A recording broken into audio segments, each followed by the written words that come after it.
Ne mêle plus un combat inutile. Commence à organiser ta vie. Ne mêle plus un combat inutile. Bats-toi pour celui ou pour celle qui est prête à se battre pour toi. Soucie-toi de celui ou de celle qui se soucie de toi.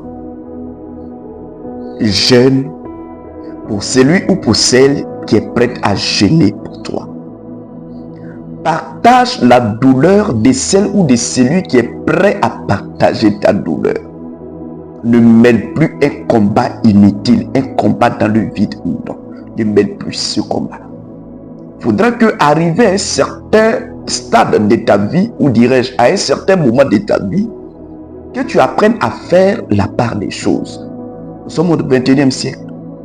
Et dans notre génération actuelle, il faut que tu saches que le diable était un ange. Et le diable ne se présentera jamais devant toi sous l'aspect d'un démon. Il va prendre l'aspect d'un ange. Il va prendre l'aspect d'une personne qui est généreuse pour essayer d'entrer dans tes 100 mètres. Je l'appelle comme ça. Alors, si tu as mené un combat inutile, tu vas te tromper de cible ou tu vas te tromper d'adversaire, pensant que tu es en train de te battre pour une personne qui est dans le besoin. Or, tu es en train de te battre pour une personne, tu es en train de nourrir une personne qui, lorsqu'il va retrouver toute sa force, tu seras la première personne qu'il va anéantir. Tu seras la première personne qui va anéantir. Ne nourris pas ton démon. Ne nourris pas ton démon. Bats-toi pour celui qui est prêt à se battre pour toi.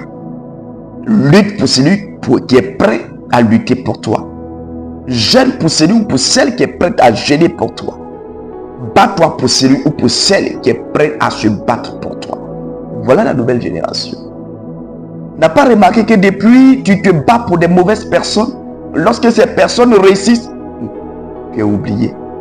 Tu mènes des combats pour les mauvaises personnes, et lorsque ces personnes-là ont réussi, c'est fini. On te met aux oubliettes et puis c'est fini comme ça. Ne mêle plus un combat inutile.